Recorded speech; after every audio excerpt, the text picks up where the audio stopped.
all the latest news from across non-league football. Online at backofthenetsouth.co.uk and broadcasting live on YouTube, Twitter and Facebook. This is Back of the Net News. Daniel Kindberg, the chairman of Swedish success story Östersunds, has confirmed he is weighing up a Hartlepool United takeover bid. Kindberg could invest his money as part of a British and Scandinavian consortium, giving himself a January the 24th deadline to decide whether he's in or out. Southport have launched an investigation into an incident that occurred in the weekend's win over Stockport County. In the second half of the game, a spectator encroached onto the field and attacked a Southport player who was warming up on the touchline. Braintree Town have also announced they will cooperate with the FA after a former player alleged that he was subject to anti-Semitic comments from an old teammate. Scott Sholton, who played for Hemel Hempstead in their 2-1 victory, said that he is looking forward to speaking with Kick It Out about the matter. Despite being fourth in the table, a full 14 points behind Salford City, captain Sean Newton believes York are the best team in the National League North. After a recent winning streak, Newton claims his side should take their rightful place in the title run-in. And finally, Eastleigh are mourning the death of one of the club's founders, Mr. Eastleigh FC Derek Brooks, aged 94. After staying involved with the club for a remarkable 72 years, Eastleigh will hold a tribute to Brooks before Saturday's game at the Silver Lake Stadium. It's 7 p.m. on Wednesday evening. It's time for the biggest non-league football debate in the country. Search official BOTN and get involved with tonight's show. So very good evening and welcome to tonight's show. Back once again on a Wednesday night. Plenty to get through this evening. We're going to delve into the world of non-league football academies and ask, are we training and playing our young players in the right way? We're also going to be talking tonight all about FA Cups, and we're going to be looking at whether FA Cup bigger teams have an advantage when it comes to extra time, and we'll delve all the way into non-league football in that as well. The usual things coming up. We're going to play our non-league football quiz this evening. We've got Super Sub a little bit later on, and we want to get your thoughts. It's official BOTN across social media if you want to get involved in tonight's show.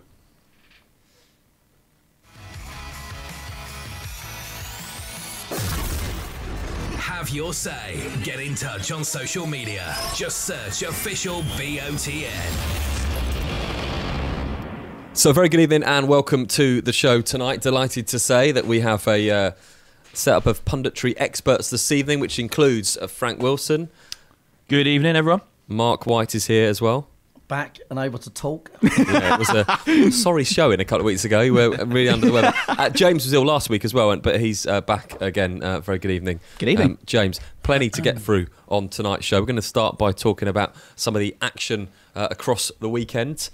Plenty of big games at the moment, James, across all divisions. Last night there were various fixtures as well. Yes, definitely. I took a particular look at the Bostik Premier League last night, and there was the biggest result of the night had to be Wingate and Finchley. Of course, we covered them last Saturday in our live game, and they managed to perform a 2-1 win against Dulwich Hamlet. And of course, Hamlet really need to start winning if they want to cement their place towards the top. Of course, Billericay Town have so many games in hand in their quest to try and win the league, and that's going to be a big defeat for Gavin Rose last night. Yeah, really big starting point on the show to talk about Dulwich Hamlet. Obviously lost to Merstham on Saturday, lost to Wingate and Finchley, 2 home games as well. Really unlike a Dulwich Hamlet team that have been pretty consistent all season.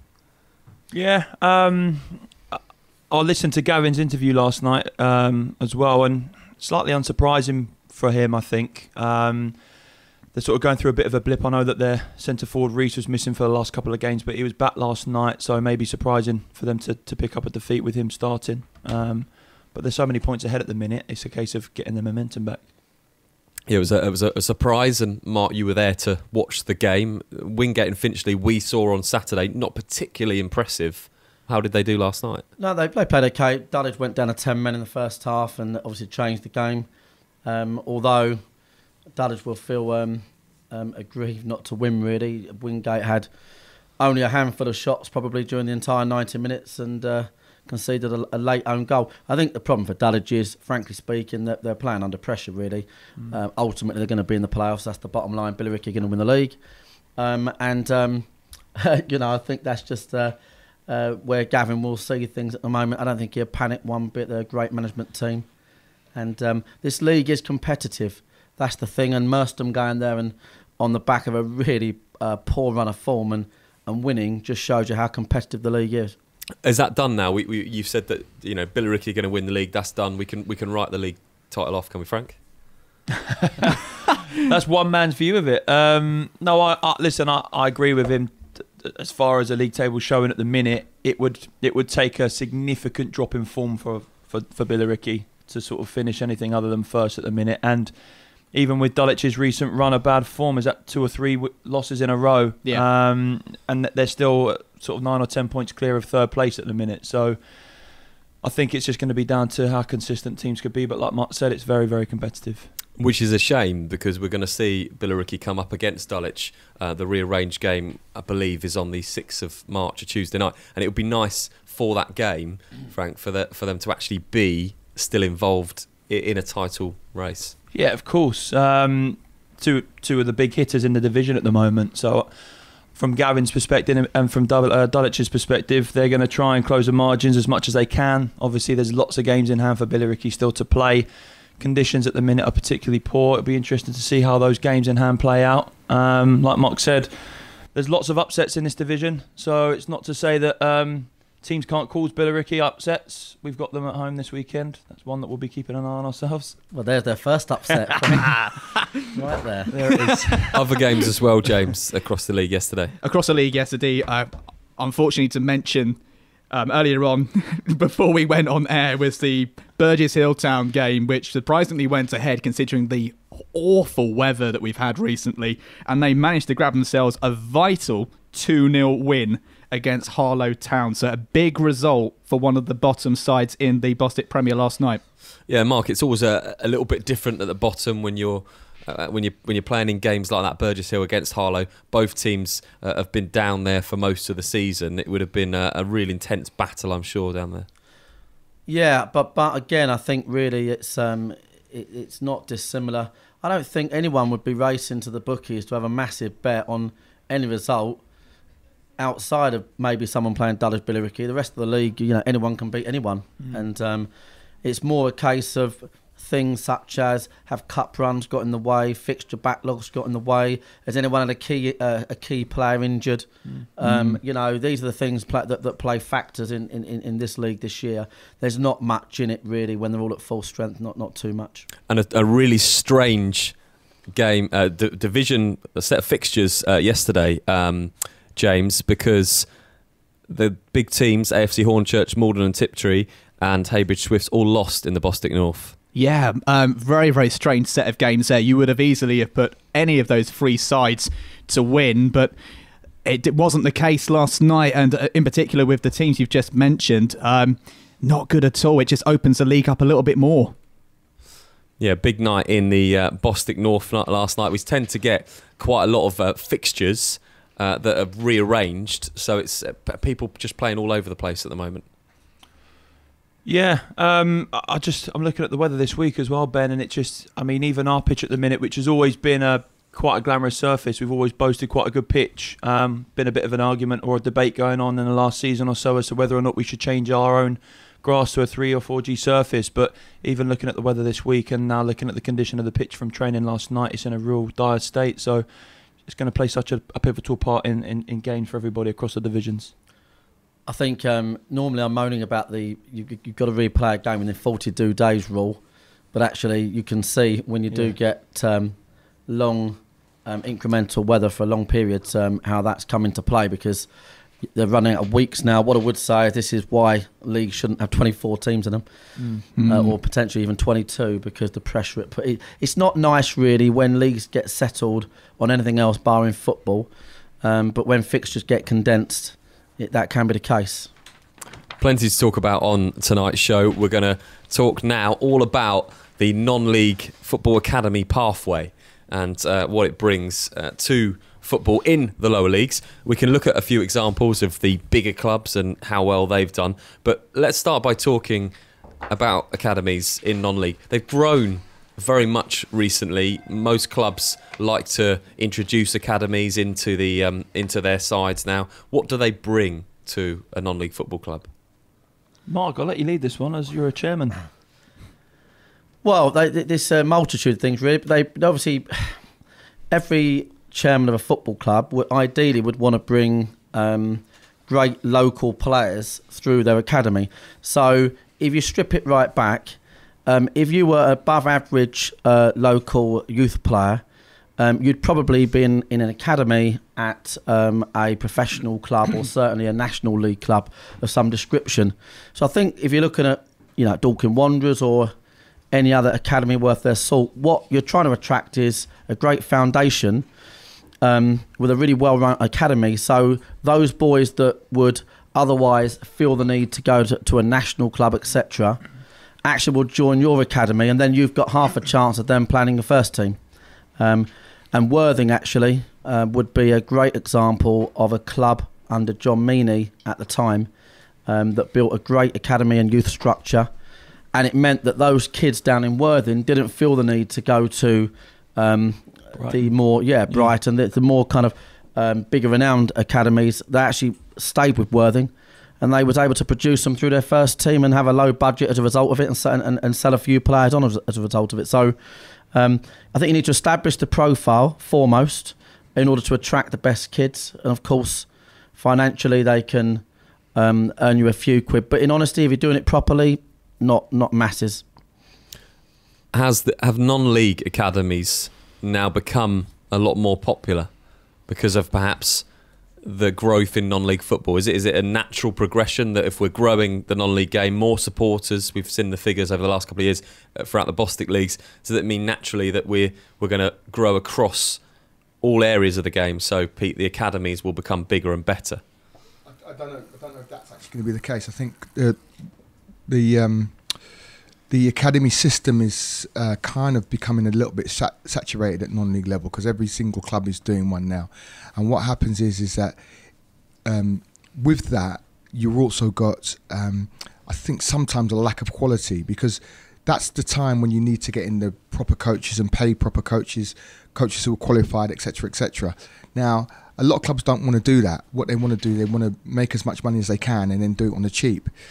The clubs that do well are the clubs who actually do invest money in the academy and say, you know what, that money is there for the academy, and not trying to, if you like, filter it into the first team. Which, listen, let's be honest, non-league clubs need as much money as possible, but you've got to run the academy first, then see what's left, and then you could filter that into the first team. But I think there's going to be there could be a few academies, I think, that will close in the next 18 months. Is that just purely because they're not able to attract enough? There are not enough players to go around that want to do.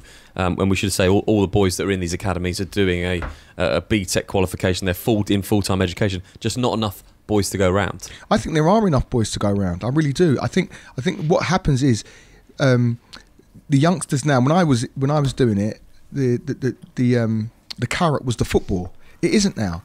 They want to be educated. They actually want to be educated. They want to do A-levels. They just don't want to just do a BTEC. They want to know what's going to go on from that. And a lot of that is the parental influence that's come into it. So if you can only offer a BTEC, what tends to happen is, and there's nothing after the BTEC, then what tends to happen is the kids go, well, I'm not going to go there. And if the first team isn't great and the pitch isn't great and this isn't great and they're not being well looked after, they say, well, I'm not coming here. I'll go to somewhere else. We talked a little bit about this a couple of weeks ago when we talked about and Jody mentioned it, the need for perhaps an under-21 league. And is it a case with the academies that you have to have other things in place? There has to be a progression for these players to come in and say, well, I'm going to go through the academy and then I'll be in the development under-21s and I might get a shot at the first team. Yeah, I think speaking from our club's perspective at Tooting and Mitcham, we've integrated in the last 2 years exactly that, Ben. We've put a development squad in place which sees two different age groups. Last year it was from under-21s below. This year it was raised to under-23s. Just to find that catchment age between when the players leave academy and how ready they can then become for essentially what is first team football, because we were finding that at men's level, some of the lads as young as 18, either homegrown or from other professional academies, needed an extra year or two of men's football or of development football before they could then properly filter into the first team and then become successful. And we've seen enormous benefits from that already in the last 2 seasons. Is it a case that when you have an academy, you try and get players that are good enough that out on loan? You sign them up and get them out on loan? Is that how it works? Well, you should. I mean, ideally, you've got an affiliation with a club at every step level, so that if there's not a fix within your club, because it doesn't always work for everybody, they can go and get experience. And you know, so I think in our case, we'll have affiliations with a Step 5 team in Surrey, one in Sussex, and then they can go there if they're right for that experience. What I would say is that what's important, what needs to be addressed is these leagues that are introduced and all these big ideas, under 23s, under whatever it might be, you know, suburban league, you know, they need to address the regularity of the football, because suburban leagues, you know, draconian in its approach, dreadfully run, fixtures are awfully scheduled, and you lose players from a team in that league. Simple as that. I mean, I know at the moment our development team has got players playing elsewhere because the suburban fixtures are so sparse, and they don't know when they're going to be. Continuity's lost for the coaches, everything. So, and I think when I hear about all these leagues being added and under 21, under 23, I think it's really important that the league, so to speak, don't just try and land grab small ideas. They need to almost be FA approved, so they fit within a pyramidal structure that makes sense. I think that's really important. We talked, as you mentioned, Mark, a little bit about this a couple of weeks ago when we said about the reserve leagues, the development leagues not being, as you say, strong enough and not being enough fixtures. Pete, when we look at academies, is it a case of we need to get these other things right to make the best of them? Yeah, definitely. I think if you're gonna have any kind of football, there's got to be a proper structure around it.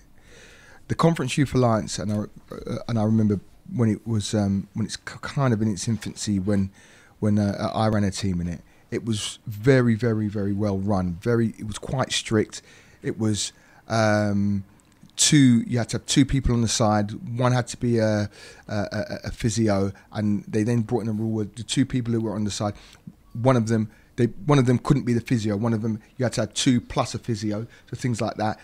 Always 3 officials, so you always had to make sure you had 3 officials, good, bad, or indifferent. But you had your 3 officials. You were able to name 3 subs from 5. All those things that you would do in a game. And at the time, one of the great things I thought about that league was that all the coaches knew each other. So they were all sort of like had taken badges together or whatever it was, and you all knew each other. So you never had any problems about behaviour on the side and all that sort of stuff, because it was about football. That's what it was about, and it was about development. And you would say something, say somebody got injured or whatever it is, you'd say, look, listen, tell you what, stick your other fella back on, and we don't want to play against him, we want to have a proper game or whatever it is. So there's things like that.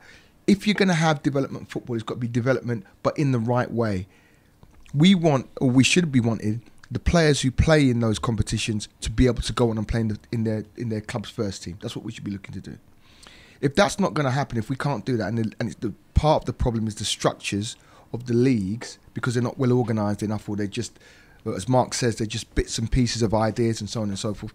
Well, he's quite right. Maybe there may be a call for a governing body to come in and say, well, actually, if we're going to run something like this, we're going to run it properly, or help the leagues to run it properly. I mean, the FA have got, their hands in a lot of other pies, but, you're talking about making sure that leagues do things properly. I think that's really, really important. When you look at the top of the game, Manchester United's academy has produced more of this season's Premier League stars than any other.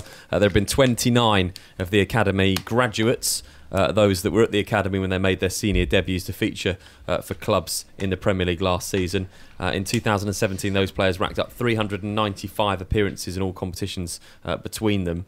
There's some really good stats. Only 4 of United's academy graduate have turned out for the club this season, though. Paul Pogba, Jesse Lingard, Rashford and Forsu Mensah. But that's in today's terms, with the foreign influx in the Premier League, those are really good stats for those players coming through. We'll have a look at some non-league examples in a minute. But Frank, can you expect at non-league level to be producing 4 players that will play in your first team from your academy in a season? Again, speaking from our personal perspective this season, we've done exactly that, Ben. We've got 4 current first team squad players that are products of our own academy system. And I'll probably say 3 out of the 4 have been consistent performers in the last 10 or 15 games.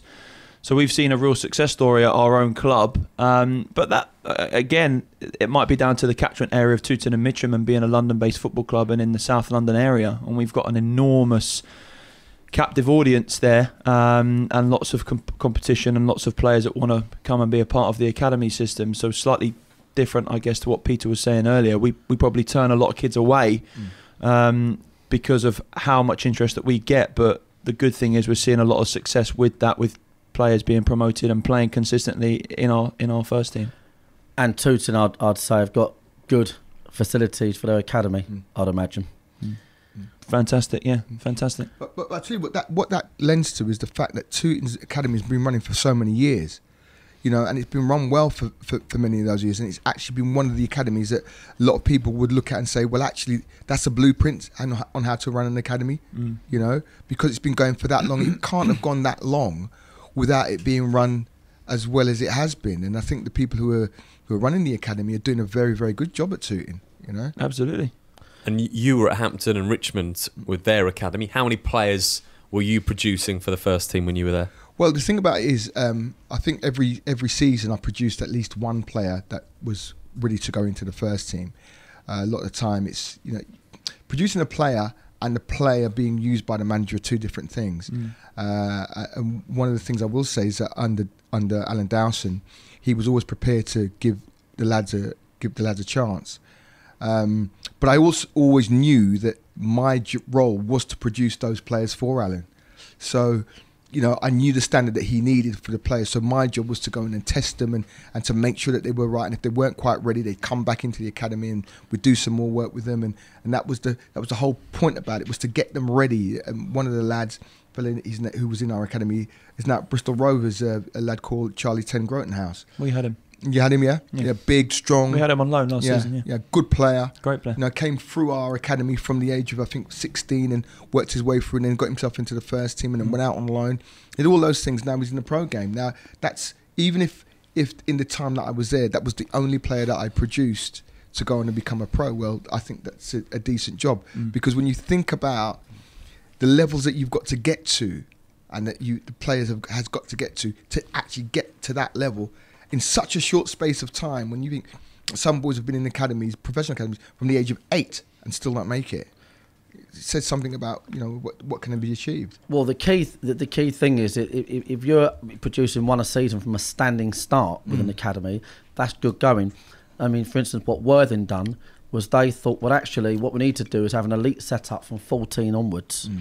So and that was the real key. So rather than these 14, 15-year-olds continuing elsewhere, they felt they could continue in this elite setup at Worthing, and then they could start playing up an age group, and by the time they got to the academy they were almost ready for the first team.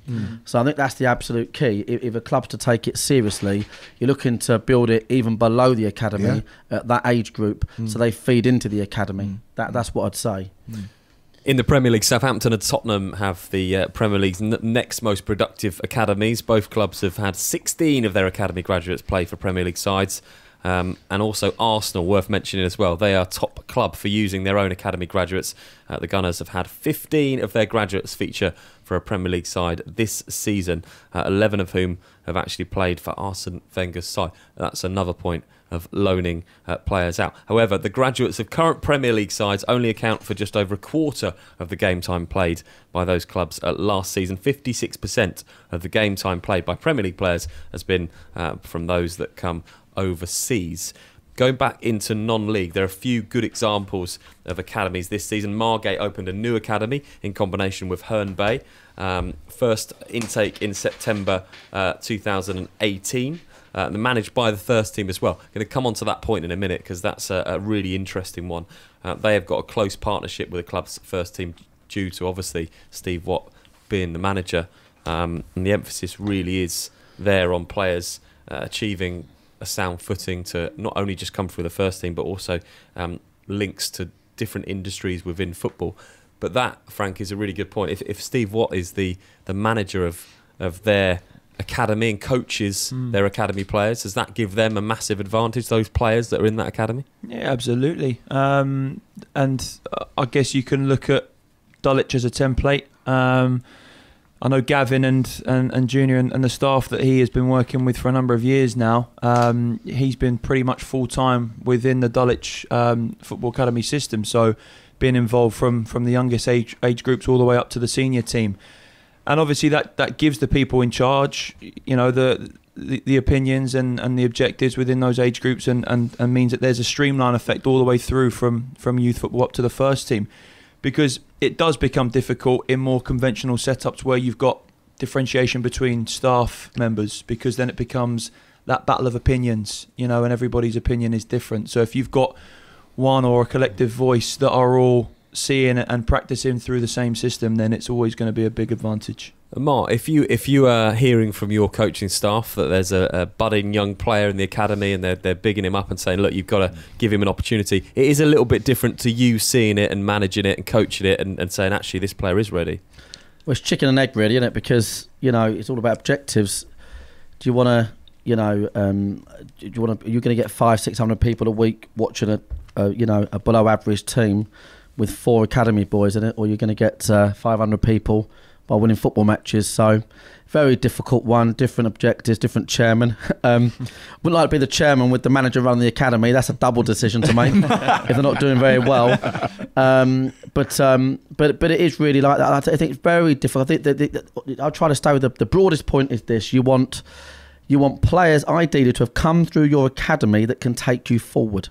There's no, as much as anyone might despise, you're saying that it's not. The club development is more important than anything else. That's ultimately how it is. So, that's the golden ticket, really, is somebody who can take you forward through the academy. James, I'm going to bring you in here because Woking are your team in non-league, in the National League.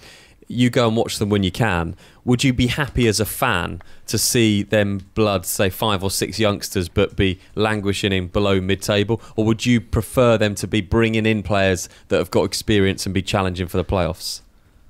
I think it's a sort of a double-edged sword, really, if you look at it in Woking's perspective, because Woking do have a very decent academy, and there has been quite a few players that have come from the academy. In particular, there's a couple of players. Charlie Carter this season has performed really well. He's an academy graduate.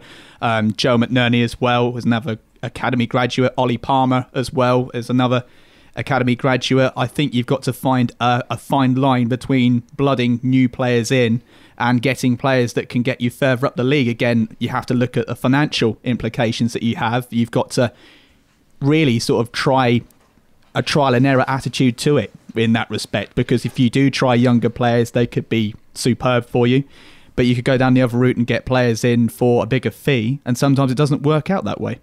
And of course, I'm a Reading fan, and we're, I think, 17th in the Championship, and we're wondering why we don't just play all the academy players, because we might do a little bit better. Pete, it really does come down to what your objectives as a club are. Mark made a really good point there. Some clubs in the non-league system will have that objective of bringing through young players and won't particularly have those aspirations of going through the leagues. I'm not saying they don't want to finish as high as they can, as other clubs will just have their eye on building the club and going for promotion. Yeah, I think every club wants to do well. I can't say that any club would say, no, we wouldn't want our club to do well and finish as high up in the league as is humanly possible.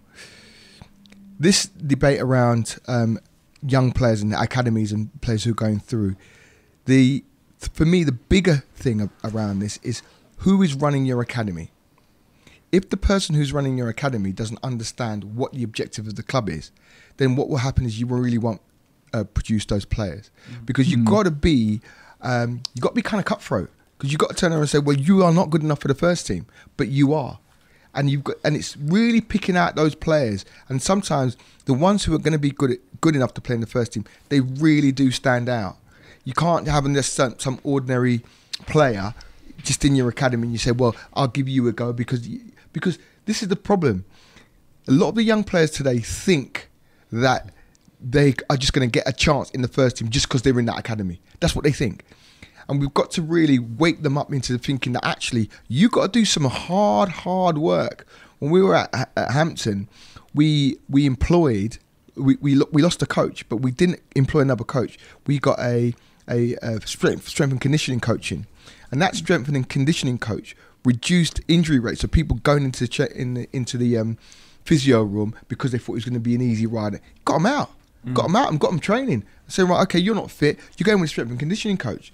So what then happened was it then changed the mindset of the players in the academy to realise, well, actually, we can't get away with sitting in the. We either got to play or we got to get ourselves fit. And that's what we did. And we found that we were able to produce more players who were much more first team ready, because it's the physical aspect in the first team that these players often can't deal with. AFC Sudbury, 22 academy players have made first team debuts in the Bostik Premier last season and North this season since the academy was set up in 2015. They've played an integral part, a lot of those academy players, in rebuilding the team since relegation from the Bostik Premier last season. A club like AFC Sudbury got relegated last year. They're blooding young players, still doing it this season, trying to rebuild. They have to be applauded for playing those young players. What's their budget? That's what I'd ask. What's their budget? If they've got a big budget, I'm telling you, they wouldn't do it. They'd go out and they splash it on players.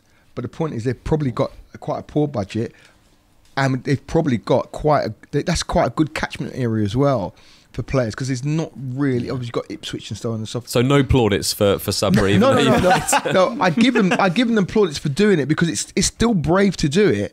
But you have to listen. The question I ask is, if they had a big budget, would they have done it? That's the question I ask. I'm not saying that what they've done is bad, or I think it's great that they've done it. And I think if more clubs could do that, then great. But we have to start to think about, well, what is their actual situation? Have they got, is their budget quite poor? Is their academy manager part of the first team set up and is able to hand-pick players and go, he's good enough, he's good enough, he's good enough? If you're listening from AFC Sudbury, let us know.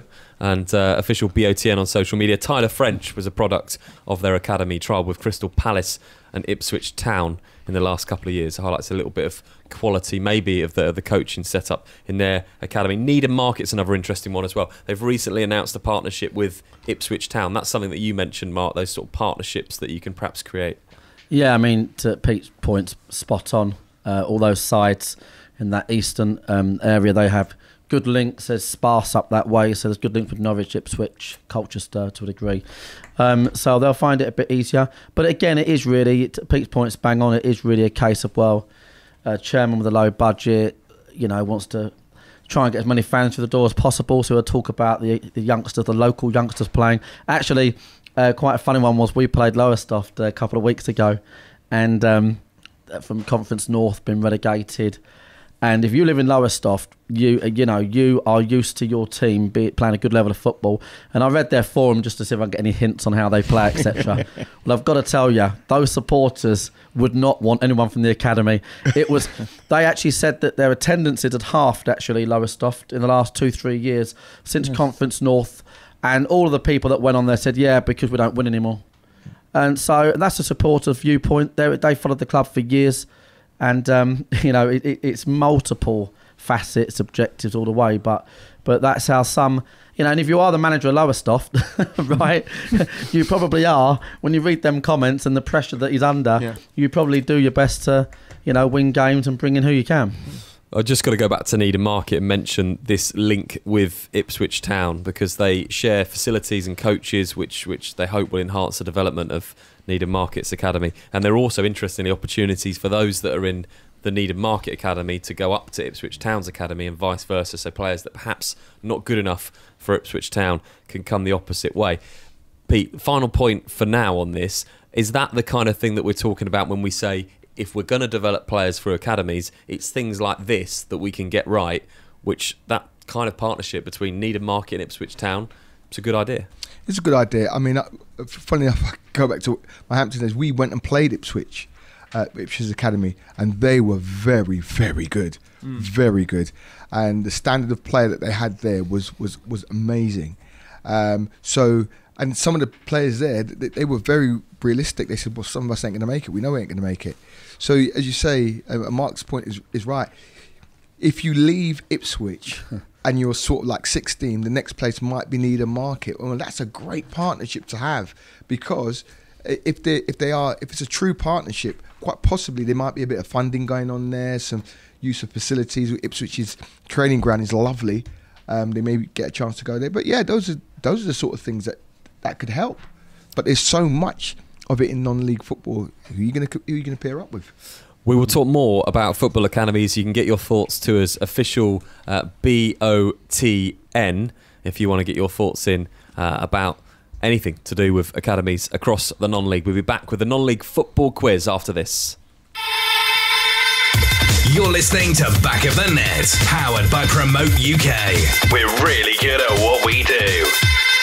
Times are changing. We now live in a digital world where 9 out of 10 people use the internet to look for local goods and services. Whether in front of a computer at home or on a mobile phone on the go, people expect to find what they want, when they want, quickly and easily. The question is, can your business be found? At Promote UK, we specialise in getting local businesses found online. One highly affordable package will give your business a stunning mobile responsive website, which we guarantee to get to the first page of Google and keep it there. And we take care of everything: copywriting, design, hosting. We even offer unlimited amends all year round for no extra charge. So, whilst you're busy focusing on your business, we're busy making sure it can be found online all year round. Start your Google Page One journey today with a free online health check by visiting promoteUKLimited.com. Promote UK. We're really good at what we do. Are you looking for a little bit more than a good meal at a pub? The Half Moon is a hidden gem located in the picturesque village of Charlwood on the Surrey-Sussex borders. Proud of old traditions, this Old English pub offers tasty fresh food with locally sourced ingredients, comfortable dining and traditional bar area, as well as a lovely garden for your enjoyment. Evening with friends or lunch with family, whatever the occasion, you can expect our friendly and welcoming staff to help. Half Moon Charlwood. Check out our Facebook page for upcoming events and live music. Need to refuel? Whether you're heading home or away, get ahead of the game and refuel at Dorking's Service Centre. Dorking's local retailer of quality BP fuel, Costa coffee and food to go. Find us at the traffic lights close to Dorking Halls or at dorkingservicecentre.com.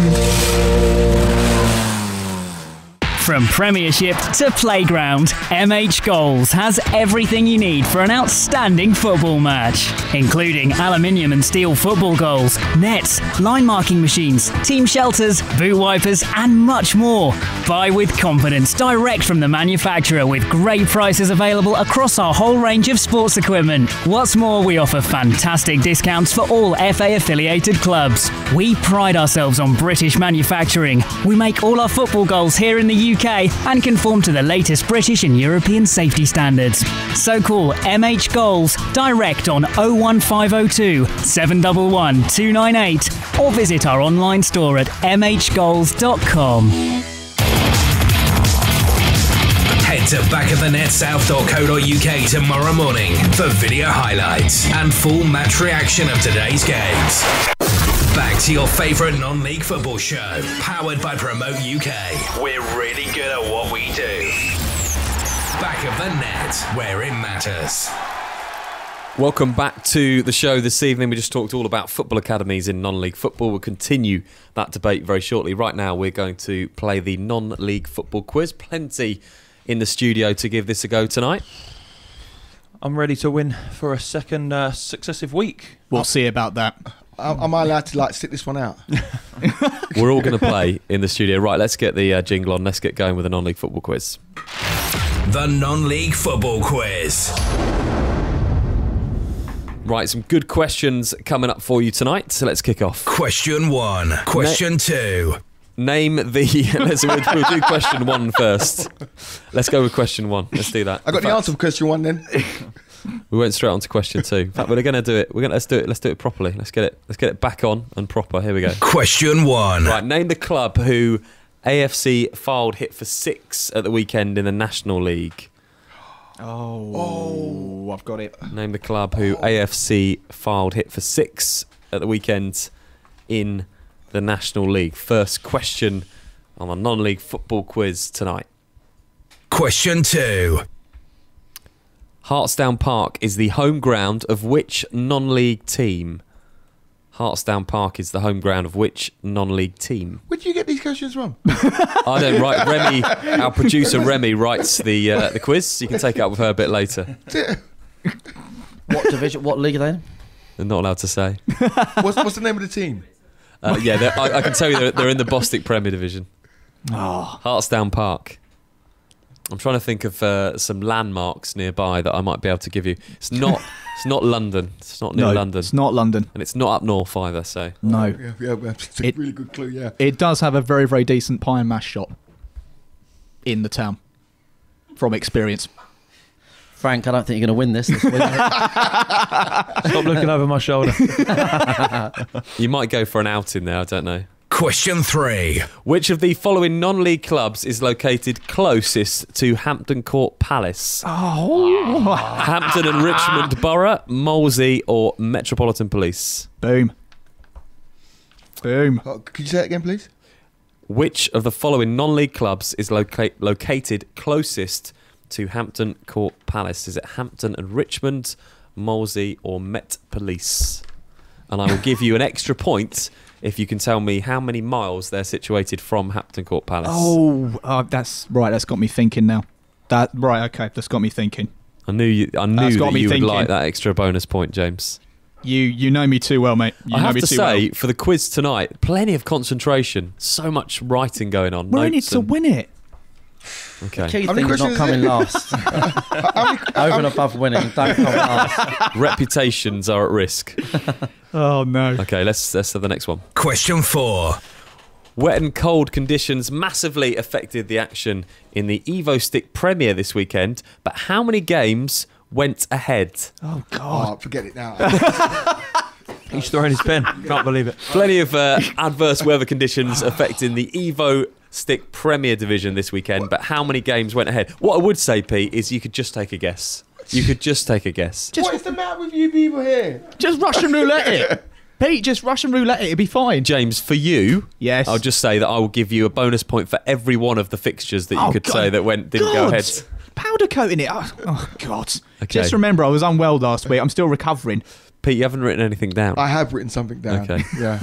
Right, last one. Question 5. Saturday, the 3rd of February, sees the third round of the FA Trophy, in which Billericay Town are the only Bostik side remaining in the competition.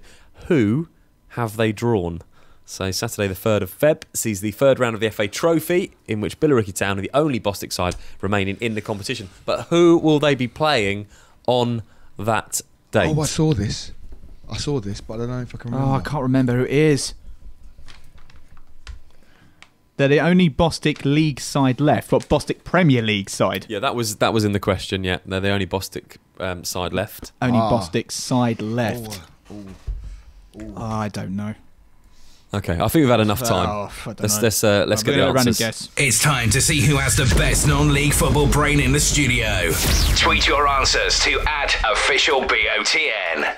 Yeah, very interested to know your answers, official BOTN across social media. Right, let's get straight in. Question 1. The first question tonight was, name the club who AFC filed hit for 6 at the weekend in the National League. Peter Augustine, tonight we will start with you. You know I don't know. Why are you doing this to me? You can have a guess. Football. You must know a club in the National League, and don't say Sutton. It was the team that is first. They never beat Aldershot, did they? We're not even talking about Aldershot. Where's Aldershot come into it? Who's first then? I can't say because that's the answer. That's the answer. You're supposed to be working out the team who beat AFC Fold beat AFC by 6 goals at the weekend. Yeah, I know this one. I know this one. No, I don't. Hold on. Oh, AFC. Yeah, I said that originally. AFC Fold beat them 6. Yes, by 6 goals. Yeah. No, I said that in the original question. It's fine. Did you? Yes. Can you read? I think Pete. Right, let's move on. Pete, you don't know the answer. Nothing for Pete. James. Macclesfield Town. Frank. No, didn't get it. Void. Mark? Macclesfield. Okay, the answer is Macclesfield Town. They're Get currently in. top of the National League. I remember now. 3 points clear of Aldershot Town and Sutton United. And AFC Fylde were 4-0 up at half-time. David Chandler held his side's stunning 6-0 victory over the National League leaders as near perfect. I'm not sure where the word near comes from. It was an outstanding performance, an outstanding work rate. We had so much intensity to our game with a high level of quality as well. Does that clear things up for you, Pete? Yeah, it does now. Yeah. I've got a feeling when we see the clips later on in the week of social media, the little snippets of the show, that might just feature. Do you think so? Question 2. Second question tonight. Hartsdown Park is the home ground of which non-league team? Frank, we'll start with you. I wrote down an Essex team. Oh, and then, no. And then I just wrote down Harlow. Harlow? I don't know. Right, Mark, what did you get? Margate. James? Yeah. I've just been there. Margate. Did you have an answer, Pete? I did, but I don't want to embarrass myself with it because it was James's fault because he put me off because he said pie and mash shop, so I went Billericay. I thought it had to be an Essex side. What, for pie and mash? Is that... You can have a pie mash Paul shop. Konchesky owns one. That's what. Yeah, That's what threw everybody. Yeah, see? Okay. Conch's No pie and points mash. for Pete again. Remy, did you get that? Pete didn't get any. Okay. Nor did So I. the answer was, of course, Margate. I did give you a clue. It's Yes. somewhere that you went on an outing. You might go, on the outing. We just played there as well. Oh, no. I want to forget that game. Question 3. Third question. Which of the following non-league clubs is located closest to Hampton Court Palace? Hampton and Richmond, Molesey or Met Police? Pete, we'll start with this one with you. I went for Met Police. Did you get the miles? 2 miles. James? Met Police and I went for 1.25 miles. And Mark? Met Police and I went for 3/4 of a mile. Ooh. Frank? Same answer, and I put 1 to 2 miles. Just to give yourself, a real scope. Why not? The answer is Met Police, and Yes. it's 1.3 miles. Who What's the gets, distance? who gets the Who point? gets a point? Did James get the bonus point there? Was that what did you put, James? 1 to 2 One miles. 1.25 miles. 1.25. Is that almost the closest? It is? Yes! James can have the extra point. Get in. James. Molesey 1.4 miles and Hampton and Richmond are 1.7 miles away from Come Hampton on. Court Palace. Question 4. Various weather conditions, let's say, massively affected the action in the EvoStick Premier this weekend. But how many games went ahead? We'll start with you, Pete. I plumped for 6. James? I had absolutely no idea with this. I went for a random guess. I went for 5. Frank? 6. Mark? 5. Okay, did anyone get any of the fixtures? Nope. Okay. The answer was 5. Yes. Yes. Farlesley Celtic beat Buxton 3-0. Nantwich Town beat Lancaster City 3-0. Rushall Olympic and Whitby Town had a fantastic game. They drew 3-3. Shaw Lane beat Hells Owen Town 3-2. And got to mention Barwell. They beat Workington 2-0. Just in case Wow. you wondered what fixtures were on in the EvoStick Premier this weekend. Question 5. Last question. Saturday the 3rd of Feb sees the third round of the FA Trophy. Billericay Town, the only Bostik side remaining in the competition. But who did they draw? Frank, we'll start with you. I said away versus someone. Can we have any points for away versus maybe half a point? I don't know. Mark? I couldn't remember. I had a Stourbridge, I think it was last round. James? I didn't know. I just went for a random town, so I just took a random team, Ossett Town. Ossett Town. Can we find out if Ossett Town actually have a football club?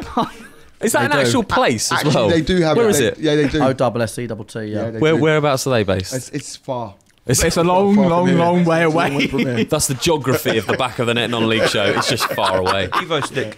Yeah. Well, we're going for geographical location. That it's important, this. West Yorkshire, North Premier League. West Yorkshire in the North Premier League. There we go. We do stats.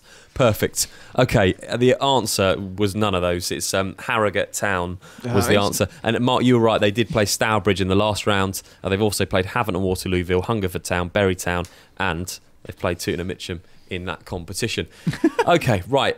How did everybody do? We've got our producer Remy out there. How did everyone think they got on? Who do you think's won? I know how I got on. I know. There's no need. There's no need to even look. It's one, and I think I should have got half a point for this for the 2 mile thing. I think I should have got half a point, and I think I should have got a half a point for getting 6 because I'm so bad at this quiz. Okay, right, Pete. We're just going to get the official answers. Remy, how did everyone get on? Okay, so Pete didn't get any half a points that he wanted to get. He just got the one. He just got the one with Met Police's answer there. I did give half points to Frank and to Mark, though. Fabulous. Mark for getting the Stourbridge an answer, pointing in the right direction for question 5, and then half a point for Frank for 1 to 2 miles. The 1 to 2 miles. Hey. He was kind of in between there. I did give James that bonus full point, but I gave a half one to Frank for that reason. Okay. So Sympathy. in last place was Pete with the 1 point. In third place was Frank with 1.5 points. In second spot was Mark with 4.5 points, and then in top spot, ahead by just half a point, was James with 5 points. Yes. Does that, Mark? That really annoys you, Yes. doesn't it? No, I'm just glad to not be last, to be honest. You're right. If That's a Pete's good here. philosophy. You know, You see, the thing about it is I've got I really believe it. strong shoulders. my mentality Can shots I a bit hold- these days. Hold- Since fucking we've hold been it. relegation threatened. You know. Brilliant. That's this week's non-league football quiz. Let us know how you got on. Official BOTN, and Adam will read your tweets, and we'll get some of those out if you let us know how many questions you got. Did you get more than Pete? Is the most important thing. Let us know. Official BOTN. I think my cat would have got more than me, I think. Right, let's continue the show tonight. We're going to go back to the academy topic, because what I want to find out is this. We talked last week about style of play, and we talked about playing out from the back.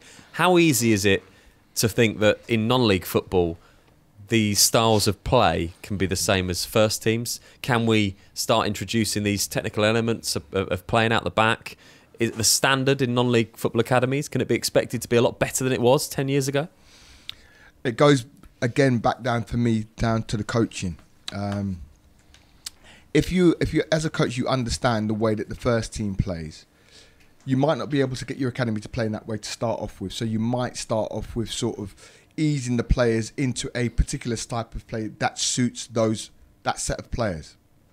So if your first team's got a load of giants and the first team manager says, right, just get the ball forward and flick it on, and you in your academy don't have a load of giants, well, how are you going to play that style of play? You can't. So you've got to work on a way of helping those players. Or you have to look at your recruitment. That's the only other way. But it's not such a finite thing to do that. Because the academy players for all these academies train 3 times a week, 4 times a week. So more than first teams at this level. So we would not expect there to be a little bit more implementation, shall we say, of passing philosophies and technical play. Well, I mean, what should be happening, and I made it really clear in our academy, is that much training ground time. Again, it's down to the coaching. You can either get ticker box coaching, lazy coaches, or actually there's a game next day, the timetable structure, so there can be some set pieces going on. And the team can actually learn the good use of effective set pieces, both defence, attacking. A well-run academy would debrief the day after a game, in my opinion, looking for 5 good things and 5 things that could be better. So I think really it's a broad one, and it probably is broad. You know, many academies doing it in many different ways, and I imagine the ones that are really successful have great coaches and Uber sort of process involved. Also worth mentioning as well, the alternative to football club academies, and specifically the M&M Academy, which is set up by Sammy Moore and Jack Midson of Leatherhead. Pete, you're a county coach developer. That's in Surrey. You must have come across this academy. How do they differ from football academies that are attached to clubs? I don't really know, you know, to be quite, if I'm honest, because, you know, good coaching is good coaching. It doesn't matter how you dress it up. It just depends on why you set up the academy. Have you set the academy up because, you know, you've got a financial bias with it, or have you set it up because you really want to feed players into the game? It just depends. So, you know, my job as a county coach developer is basically just to develop the coaches, not to develop the systems that they work in. So what I would hope is that as my job over the next few years gets more, how can I put it, becomes more part of the fabric of coaching in Surrey, is that we should start to see, hopefully, a better standard of coach. You know, coaches who actually take care of their own learning, who are inquisitive, who want to try stuff, who aren't frightened. Because coaching now, the coaching courses now have changed. It's not about we saying to you, you've got to do it this way. It's about us saying to you, well, how do you work at your club? You know, I came here tonight from an in-situ visit, which is what we do now. You can take your level 2, from your level 2 onwards. We come out to you and watch you coach and see what you do and ask you why you're doing it. And, you know, you can tell us why you're doing it. And if it makes sense, great, fantastic, carry on. And if it doesn't, our job is to question you and get the answers out of you as a coach. An interesting point that Pete makes there about coaches. How much do you two as managers, attention do you pay to the coaches that are coaching perhaps the under 18s, 16s, 15s, 14s? How important is that to you as managers? From our perspective, when my assistant manager, my first team coach Paul Dale, stepped down sort of at the first third of the season, I appointed and elected Ashley Bosa, who is quite pivotal in our academy development program. So he's involved in the academy setup as young as 16, and he's also been a lead coach in terms of our development squad that we've developed in the last 2 years. And the benefits of that is from having someone like Ashley alongside me that gets to see the lower tiers of the club and you know, the younger age groups, and he's got an eye on progressive players and how they're progressing through the ranks and through the club all the way up into the first team, and that filter system is looked after through Ashley's guidance and then ultimately our decision and my decision on who plays. So we're seeing a benefit from having someone directly involved in those younger age groups, Ben, all the way up to the first team, just by working alongside me as part of our backroom staff. Standard of coaching, Mark, across the club, important to you as a first team manager? Yeah, really important, but of course the overriding structure is more important because everybody's got to be buying into the kind of the global picture, if you like, of what the clubs are trying to do on the field. Honesty is the most important thing for me with coaches, and I'll say the word kids. You know, it's not it's, you know, modern teaching's not an honest environment. That's the bottom line. Things are glossed over, things are ignored, and that doesn't benefit anybody. I went and watched one of our academy games, and I've been told about a couple of people that would be good enough to play in our first team, and I just sat on a wall in an afternoon, had a coffee, and I just after the game next day I gave them some stats on pass completion of that player, you know, twice out of about 12 attempts, you know, things like that. And for me, it's really important, that kind of, you know, I think what academies have got to invest in is making sure that they are giving feedback and taking stats down during matches. Next day they can sit there and say to the guy that everyone says, oh, he's a really good player, you know, he's a really good player, that one. But actually in front of his peers say, well, okay, here's yesterday's stats. Actually, yesterday, pass completion was 40%. You know, and yesterday, you know, and on all these different things, you know, whatever it might be. So I believe it has to be done massively properly, but I believe that's a big job and a big ask. You'd be interested in stats, Pete, being in the job that you're in. For academies, great to be going to that level of detail. Yeah, I don't see why you can't. Yeah, there's no reason why you can't. There's apps that you can get on your phone or your iPad. I used to use them where you could decide what you were going to look at. So you could look at, right, how many times did we get into the final third? How many times did we play through the thirds or play in through the midfield? And you'd write that, and it's just a little tap.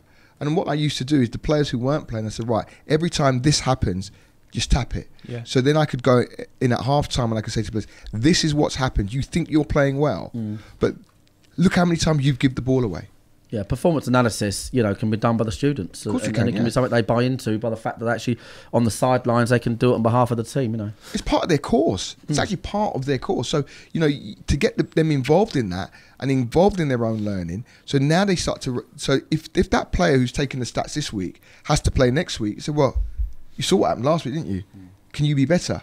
And you have to set the bar so that the players understand that they are part of their development. It can't be something that's outside of them. And if they don't, and I think sometimes the system is flawed in the fact that we sometimes, Mark's just said it, that we gloss over stuff. We allow players bad behaviour in academies to go sometimes unpunished because the club can't afford to lose the player. Well, no, sorry, we should be saying nah, and the club shouldn't be penalised for that. Because if you're going to behave like an idiot in class, why should you play? Thoughts to official BOTN. We could talk about this all night, I'm sure. We've got plenty more to talk about on the show. If you want to get your thoughts in about the Academies, it's official BOTN across social media. It did also bring up another topic for another week, which is player performance and analysis. I'm sure we'll get to that one of the weeks on the show. We'll be back after this. You're listening to Back of the Net, powered by Promote UK. We're really good at what we do. Times are changing.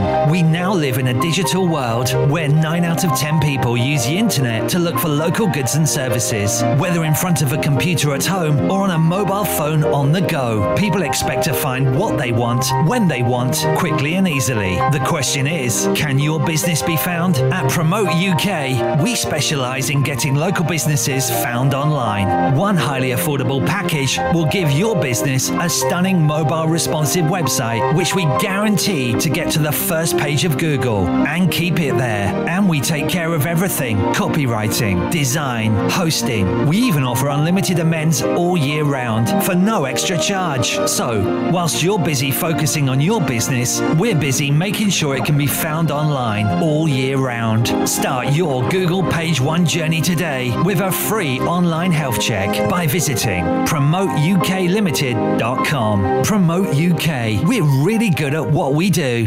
From Premiership to Playground, MH Goals has everything you need for an outstanding football match, including aluminium and steel football goals, nets, line marking machines, team shelters, boot wipers, and much more. Buy with confidence direct from the manufacturer with great prices available across our whole range of sports equipment. What's more, we offer fantastic discounts for all FA affiliated clubs. We pride ourselves on British manufacturing. We make all our football goals here in the UK and conform to the latest British and European safety standards.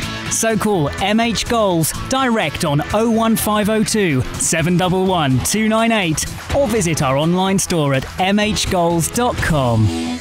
Are you a budding footballer sitting your GCSEs next summer, wondering what to do next? Want to play football while studying for qualifications that will get you into university? Dorking Wanderers Football Club are now recruiting for their football academy for 2018-2019. Based at their brand new state-of-the-art Meadowbank Stadium, you'll be playing in the National Conference Youth Alliance against the best clubs in the area each week, as well as the prestigious FA Youth Cup. You'll be studying BTEC Level 3 qualifications, equivalent to 3 A-levels, alongside professional coaching from our UEFA qualified coaches. For information on trials and open evenings, visit dorkingwanderers.com/academy or email academy@dorkingwanderers.com. Head to backofthenetsouth.co.uk tomorrow morning for video highlights and full match reaction of today's games. Back to your favourite non-league football show, powered by Promote UK. We're really good at what we do. Back of the Net, where it matters. With all the latest news from across non-league football, online at backofthenetsouth.co.uk and broadcasting live on YouTube, Twitter and Facebook. This is Back of the Net News. Here are the latest news stories just after 8 o'clock. Daniel Kindberg, the chairman of Swedish success story Östersunds, has confirmed that he is weighing up a Hartlepool United takeover bid. Kindberg could invest his money as part of a British and Scandinavian consortium, giving himself a January the 24th deadline to decide whether he's in or out. Southport have launched an investigation into an incident that occurred in the weekend's win over Stockport County. In the second half of the game, a spectator encroached onto the field and attacked a Southport player who was warming up on the touchline. Braintree Town have also announced that they will cooperate with the FA after a former player alleged that he was subjected to anti-Semitic comments from an old teammate. Scott Shulton, who's playing for Hemel Hempstead in their 2-1 victory, said that he's looking forward to speaking with Kick It Out about the matter. Despite being fourth in the table, a full 14 points behind Salford City, captain Sean Newton believes York are the best team in the National League North. After a recent winning streak, Newton claims his side should now take their rightful place in the title run-in. And finally, Eastleigh are mourning the death of the club's founder, Mr. Eastleigh FC Derek Brooks, at the age of 94. After staying involved with the club for a remarkable 72 years, Eastleigh will hold a tribute to Brooks before Saturday's game at the Silver Lake Stadium. That's the news. I'm James Cummins. Have your say. Get in touch on social media. Just search official BOTN.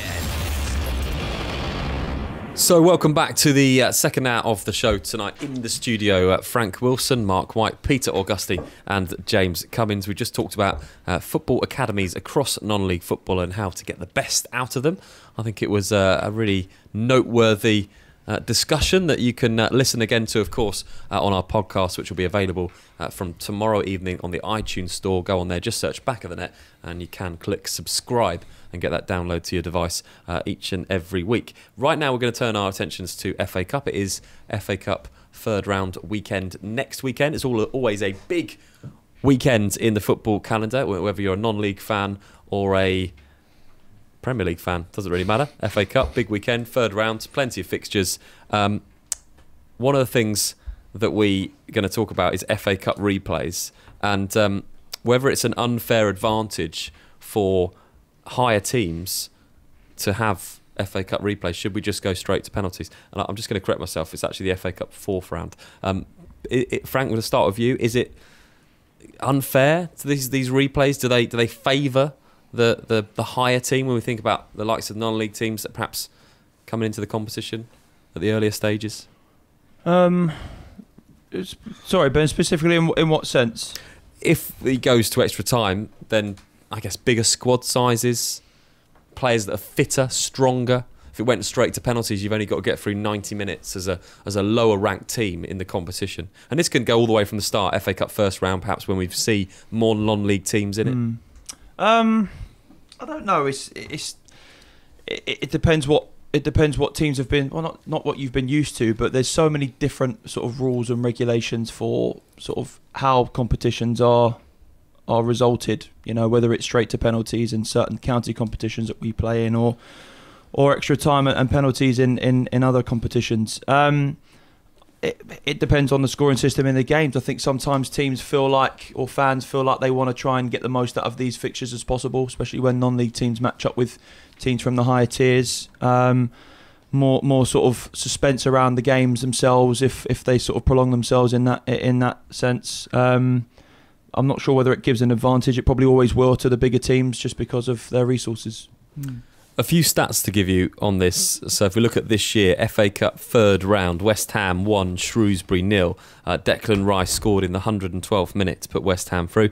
Concord against Woking, Charlie Carter scored in the 118th minute. And Enfield, Maidstone, Finney and Reeson scored in the 102nd and 108th minute to put them through. So I suppose what we're saying, Mark, is once it gets to that stage where you've played a gruelling 90 minutes, if it goes to extra time after a replay, it's going to favour the bigger team.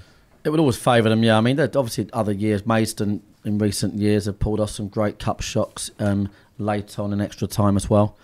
I mean, you have to question whether our replays a good opportunity to create a bit of a moment for the underdog to get a draw, I guess, but there's no replays in the World Cup, and that's the biggest tournament of all. So ultimately, I think extra time, maybe golden goal.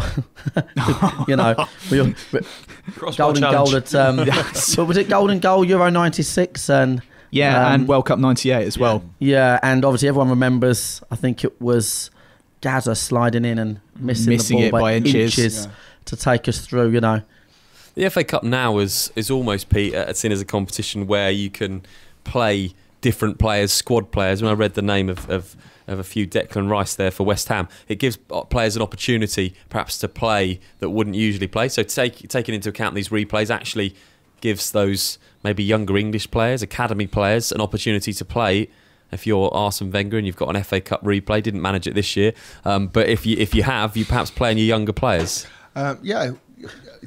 yes, of course, there's a great advantage for that, and for the likes of the Arsene Wengers and the Mourinhos and those guys to try and blood these young players, and because that's going to be their stage eventually. But the idea of replays, I still think it's a good idea, because if you're a lower ranked side and you manage to get a replay, and say for example, you've played I don't know, a Premier League side, and you take them back to their place, you're going to get more of the gate receipts. So from a point of view of financially, and that's what the game needs. And I think anytime you change a format of a competition like the FA Cup, the only way it's the only people that are going to be advantaged are the big boys. Really, I don't see, because there's not enough money filtering down into the non-leagues anyway. So how are non-league clubs going to sort of get benefit from it? Yeah. So I think it's important. I think the replays are important. I suppose if you take an example of last year, and we looked at the Bostik leagues as it is known now, and Merstham obviously played at Oxford. It was one of the big draws in the FA Cup first round. If they'd have got a replay and gone back to Oxford, financially for the football club, it would have potentially been on TV again, and it would have given them a lot more revenue. Yeah, absolutely. Just that second option, that second chance, in terms of not just from a performance perspective and can you get a result, but the grand scheme of things and how much that football game can mean to your football club, especially at the lower league levels. And of course, this year replay helped Leatherhead financially, heavily. Yeah, massively. Yeah, being on BT Sport obviously did.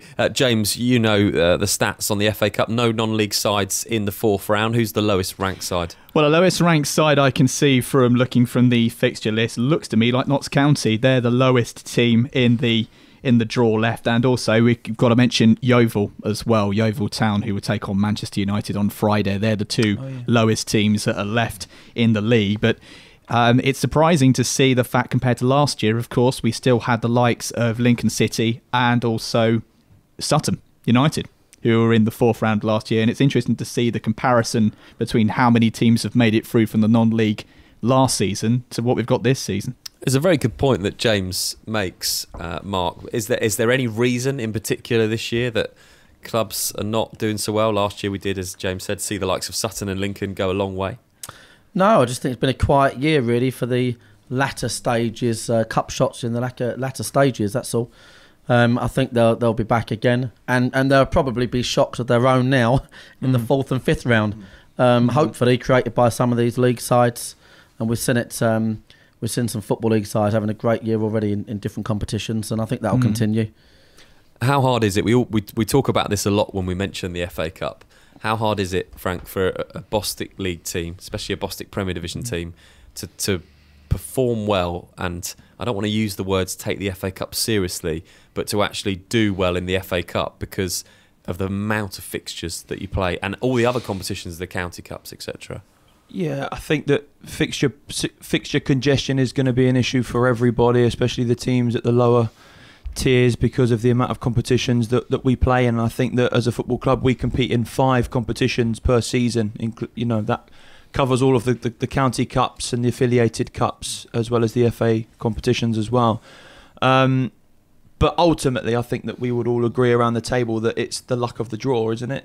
It's the pathway of the competition and the teams that you face as to sort of how likely you are to go as far as you possibly can go before drawing teams in a higher division that gives you less chance of winning.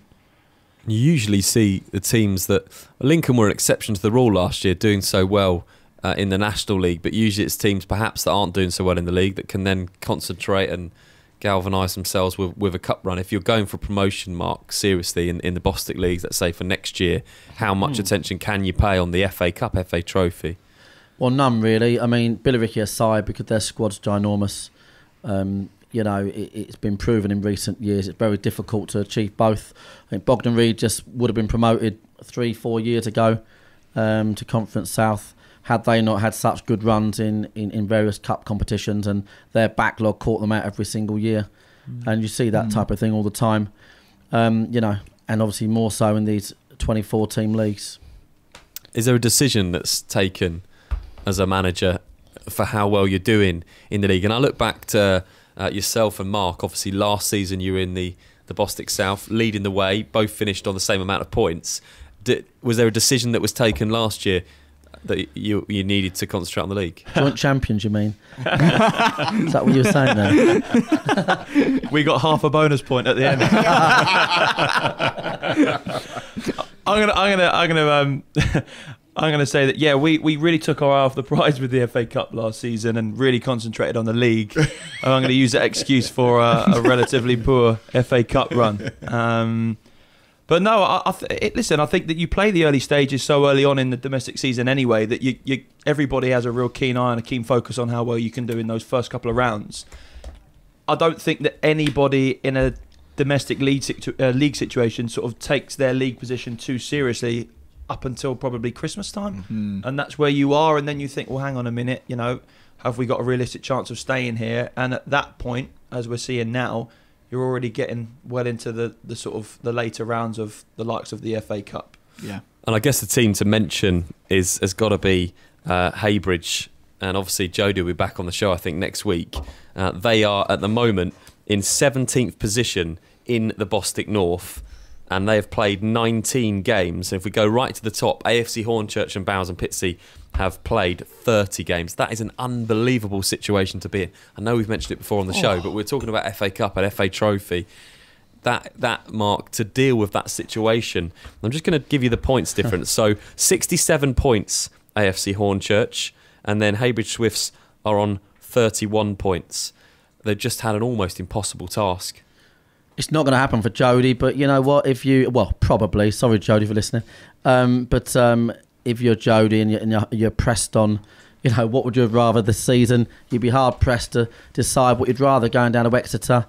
All these great cup wins they've had, going to Maidstone, giving such a great account. Their memories, really. And South Park were not any indifferent, really, in the last couple of seasons. They've had great memories at Tranmere, etc. And they had a similar position, games in hand to perform well in Ryman South, but just couldn't sustain it. You'd need a hell of a squad to sustain a performance. Plenty more, I'm sure, to be discussed about the FA Cup and the values of replays and the teams in non-league football. Official BOTN across social media. Speaking of the Bostik North Division and AFC Hornchurch, we're delighted to say that Sam Mott, the AFC Hornchurch goalkeeper, is on the line for us now. Very good evening to you, Sam. Evening, Ben. You all right, mate? Yeah, very good, thank you. So you sit proudly at the top of the Bostik North Division. Before I get your thoughts on anything else, how were the Cup games this year? And you obviously knew that you were going to be in contention for the league. So did it affect the teams that you perhaps played in the FA Cup? It did, really. I mean, we had quite a good run in the FA Cup. We ended up going away to Hereford. So that was an overnight stay. And I think we ended up losing 2-0. So but that was a good experience. But we didn't really do that well in the FA Trophy. We got knocked out in the first round. And then we got knocked out of the other two cups pretty quick. So for us, it's sort of, it sounds in a bad way, but it's helped us getting knocked out early of those other competitions so we can just concentrate mainly on the league. When we talk about Heybridge, it's been talked about so much in this division, the games that they have in hand. Do you have one eye on them, or did you have one eye on them when they had about 15 games in hand? We did, yeah. I mean, we're always looking to see who can catch us, and we knew that if Heybridge won all their games, I think at one point they'd go 3 or 4 points ahead of us. But we also knew that for them to do it, had to be an incredible run. And I think they're going to end up playing Tuesday, Thursday, Saturday now. So it's going to obviously take their toll on their squad. But yeah, I mean, if they managed to do that, that would have been incredible. And for you personally, how's the season gone? Any personal targets that you set yourself? I always set myself to try and get at least 20 clean sheets a season. Managed it in the last couple, and it's no different this season. So I think as a club, we've kept 14 in the league at the moment. So yeah, we're on the way there. But yeah, that'd be my personal achievement, really. And have you listened to Super Sub in the last few weeks, the feature that you're about to play? I listened last week and I heard about the Heybridge player that had a bit of a mare. So Jack Cooley, yeah. As long as I do a bit better than him, then I think I'll be all right. Okay, well, you've got to beat 1 minute and 54 seconds to do a bit better than him. If Brannan Daly is still top with Gareth, 50 seconds apiece for those guys. So if you want to go top, if you want to get into the Champions League spots, you've got to beat Aaron Hopkinson's time of 58 seconds. Those are your targets. You know how to play then. You know you've got to give something that isn't the correct answer. You've got to substitute it for anything else, really. Yep. Perfect. Okay, we've got the clock ready to go, and we're going to start your time right now. Pep Guardiola is the current manager of Leicester. The F in FA stands for what? Federer. What colour is used to paint the lines on a football pitch? Green. An ACL injury affects which part of the body? Neck. Finish the League One team name. Wickham. Hamlet. How many minutes are there in a half? 50. The Cop were the first group of supporters to sing the popular songs at football matches. But which song? Itsy Bitsy Teeny Weeny. Which football club are known as the Royals? Blackpool. In which year did England win the first and only World Cup? 2000. What nationality is Emre Can? Brazilian. Okay, stop the clock. Let's find out how well he did. It seemed pretty impressive. How did you think he did? All right? Yeah, I mean, I don't know why I said Federer. Seems like a perfectly acceptable answer to me. We're just collating your score, and we can tell you that you did it in 46 seconds, so you're going to be top of our leaderboards. Well done. Well done, Sam. Yeah, brilliant effort there. Cheers, mate. I quite liked your Federer effort. What does the F in FA stands for? And also we had an ACL injury affects which part of the body? The neck. Finished the League One team name Wickham Hamlet. How many minutes in a football half? 50. Can you imagine? And Itsy Bitsy Teeny Weeny. Maybe the Liverpool supporters might just adopt that. They've had a couple of songs recently that they've been adopting. And what year did England win their first and only World Cup? 2000. Well, it would have been nice to be seeing that. And Emre Can is Brazilian, according to you. But you did it in 46 seconds. Superb effort. Good stuff. Thanks for coming on the show, Sam. And cheers. Best of luck for the rest of the season. Cheers, thanks for having me on. Thanks ever so much. That's Sam Mott, the goalkeeper from AFC Hornchurch, doing incredibly well on our feature Super Sub. We have Quincy Rowe from Tooting and Mitcham United playing next. You're listening to Back of the Net, powered by Promote UK. We're really good at what we do. Times are changing. We now live in a digital world where 9 out of 10 people use the internet to look for local goods and services. Whether in front of a computer at home or on a mobile phone on the go, people expect to find what they want, when they want, quickly and easily. The question is, can your business be found? At Promote UK, we specialise in getting local businesses found online. One highly affordable package will give your business a stunning mobile responsive website, which we guarantee to get to the first page of Google and keep it there. And we take care of everything: copywriting, design, hosting. We even offer unlimited amends all year round for no extra charge. So, whilst you're busy focusing on your business, we're busy making sure it can be found online all year round. Start your Google Page One journey today with a free online health check by visiting PromoteUKLimited.com. Promote UK. We're really good at what we do. Are you looking for a little bit more than a good meal at a pub? The Half Moon is a hidden gem located in the picturesque village of Charlwood on the Surrey-Sussex borders. Proud of old traditions, this old English pub offers tasty fresh food with locally sourced ingredients, comfortable dining and traditional bar area, as well as a lovely garden for your enjoyment. Evening with friends or lunch with family, whatever the occasion, you can expect our friendly and welcoming staff to help. Half Moon Charlwood. Check out our Facebook page for upcoming events and live music. Need to refuel? Whether you're heading home or away, get ahead of the game and refuel at Dorking's Service Centre. Dorking's local retailer of quality BP fuel, Costa coffee and food to go. Find us at the traffic lights close to Dorking Halls or at dorkingservicecentre.com. From Premiership to Playground, MH Goals has everything you need for an outstanding football match, including aluminium and steel football goals, nets, line marking machines, team shelters, boot wipers, and much more.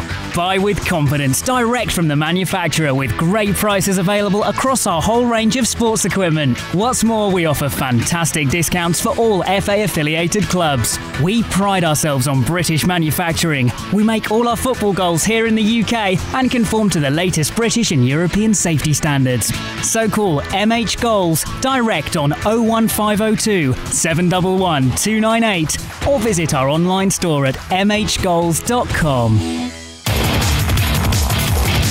Head to backofthenetsouth.co.uk tomorrow morning for video highlights and full match reaction of today's games. Back to your favourite non-league football show, powered by Promote UK. We're really good at what we do. Back of the net, where it matters. We're about to play Super Sub round 2 tonight after Sam Mott has just gone top of the leaderboard, doing it in 46 seconds. What a great effort that was. Best of the season so far. Quincy Rowe, the Tooting and Mitcham United player, is on the phone lines now. Very good evening to you, Quincy. Good evening, mate. How you doing? I'm really good, thank you. Did you just hear Sam Mott's effort? Yeah. 46 seconds apparently. So it's a difficult task to beat. Although Jack Cooley 1 minute and 54. So you've got that to make sure you're not in bottom place. Quincy, it's been a difficult first season in the Bostik Premier Division. How are you finding it personally?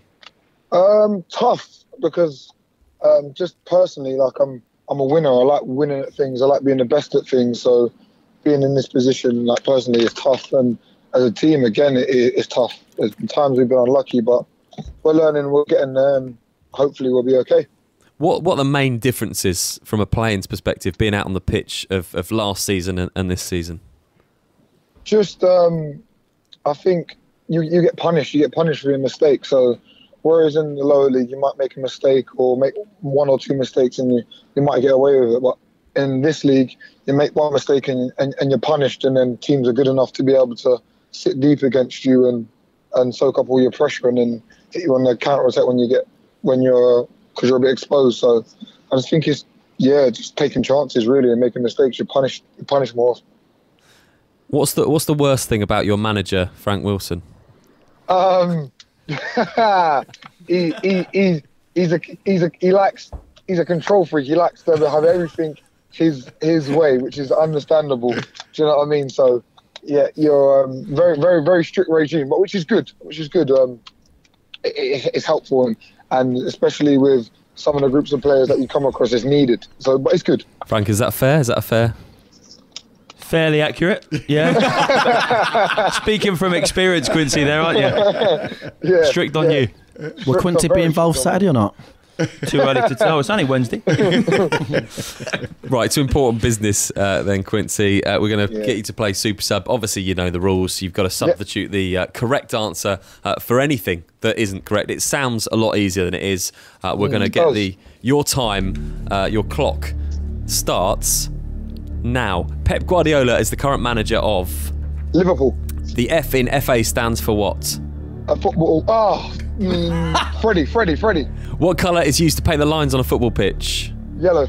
An ACL injury affects which part of the body? Your neck. Finish the League One team name. Wickham. Wickham Green. How many minutes are there in a half? 50. The COP were the first group of supporters to sing popular songs at football matches, but what did they sing? Girls Love Beyonce. Which football club are known as the Royals? The Royals, Liverpool. In what year did England win their first and only World Cup? 1954. What nationality is Emre Can? Emre Can is a big Greek. Stop the clock. Stop it there. Not just a Greek, he's a big Greek as well. Okay, how did you think you did, Quincy? Do you know what? It's hard, because all the right answers came into my head. Reading, Liverpool, 1966.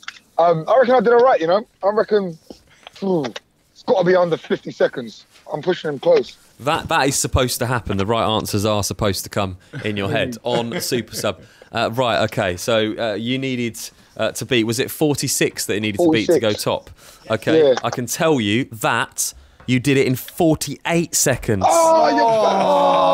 Nice go, nice try. The best two performances on Super Sub so far this season. You go into second place above Brandon Daly and Gareth Shedlink. So well done. Absolutely brilliant. Gareth was top, wasn't he? They was joint top, and now I was going to give him a bit of stick for knocking him off top. So some of your answers were Pep Guardiola, current manager of Liverpool. I'm sure Liverpool fans wish they did. The F in FA tripped you up a little bit, but you went for Freddie in the end, the Freddie Association. Yellow lines on a football pitch. Wickham Green, interesting team name. You went for Neck as well, so did Sam. Again, 50 minutes and a half. And we want to talk about the song that Liverpool fans sing, Girls by Beyonce. Is that something that you've got? Is that a Tootin and Mitcham thing in the changing room before the game? No, it's because I am the DJ in the changing room, but it's one of my favourite songs. So the regime needs to get stricter. I was going to say, Frank, you've got the DJ at the changing rooms is coming out with an answer of Beyonce and Girls. I just imagine that being round the dressing room before the game. I can picture him dancing to it, Ben, right now. And my favourite answer wasn't actually that one because it was the nationality of Emre Can. He's a big Greek. Yeah, because he doesn't look like a stereotypical German, does he? He's got a bit of a tan to him. He looks a bit sexy and handsome. So listen, well done, Quincy. Cheers, superb effort tonight. We wish you all the best for the rest of the season, and thanks ever so much for coming on the show. Thank you very much. Thanks for having me, guys. Brilliant, Quincy Rowe, Tooting and Mitcham United. Good to have around the dressing room, Frank. Yeah, listen, he's a brilliant character, Quincy, and he's improved enormously as a football player. He's a joker. He's got personality, as you can see there, but he does take his football seriously, and he's a good leader to have in and around the club as well. And yeah, part of the sort of match day package and looking forward to football when you take the seriousness away from it is people like Quincy. He adds enormous value to the changing room for that reason. And he adds a bit of Beyonce to the dressing room, obviously, as well. Yeah. Okay, we're going to take a look at some of the big fixtures across non-league and in the Bostik leagues for the weekend, and there are some biggies. Hendon play Folkestone Invicta. Hendon are 7th in the table, chasing the top spots with a threatening 48 points. One adrift of 5th and 6th place Staines and Met Police. On Saturday, the side narrowly missed out on a victory over Needham Market. The Marketmen scoring in the 88th minute to secure a 3-all draw.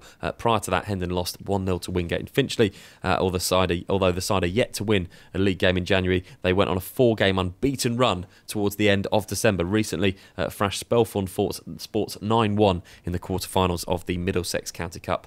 And admission prices for their semi-finals have been reduced to £5 for adults and free for under 18, which is a really good incentive. Folkestone Invicta are 3rd with 52 points, having played 2 games more than Hendon. A slip-up could be detrimental for their potential promotion prospects, but the side are on solid form with only 1 loss in their last 5, and they also defeated Lowestoft Town 2-0 in their last match. Mark a big game at the top of the Bostik Premier Division, and 2 sides that have really impressed this season. Yep, both sides got great managers who know what they're doing, and it'd be interesting to see. I don't know what's happened with Nico. He's on trial at QPR last week, so sometimes them distractions. He's a big player for Hendon, whereas Folkestone are more of a what I'd call a complete sort of team with a certain style of play, quite effective. But nothing between all these teams. So who's got their players fit, who has a good day, that'll be the winner. Hendon, impressive. You've played them, Frank? Yeah, know them very well. Played for them. Played under the manager. And Gary's been involved at the club for many, many years. Runs a real tight ship there and knows exactly what they're doing. Difficult surface to play on at Hendon as well. Didn't play too favourably when we played them there earlier in the season. But they've got their game plan mapped out and they're doing brilliantly this season. I think it'll be a real tough ask for Folkestone to go to Hendon this weekend and get a result. It'll be very difficult. James, we've seen Hendon. We saw them play against Dulwich and they were really impressive and deserved all 3 points in that game, which was back in the end of November. Yeah, absolutely. Hendon are a really good package and I think they impressed everybody. when we saw them play against Dulwich Hamlet. But it will be interesting to see what frame of mind Nico Muir is what Mark said, that he's had a trial at QPR, so it'll be interesting to see what his headspace is like. But folks in the Victor are no pushovers, and their position in the league at this present time just shows that. So it'll be a really interesting encounter in North London at the weekend. It'll be interesting to see who does come out on top in that game. Is that a real difference in the league when you look at the likes of Nico Muir, and he took him out of that Hendon side? Perhaps if you've got somebody that's prolific and scoring that amount of goals, can that be the difference to getting into the playoffs? Oh, 100%, yeah. I mean, it'd be the reason, I watched, Wingate last night, and they were every bit a Hendon really, but without someone who's going to score 30 goals. So it's more than the difference at times, and it's a key position to fill. And they've got to be careful, Pete. We mentioned the trial. When you get someone at this level, that Jamie Vardy effect, scoring goals, that they're being looked at now by teams in the Football League. Yeah, I mean, it's...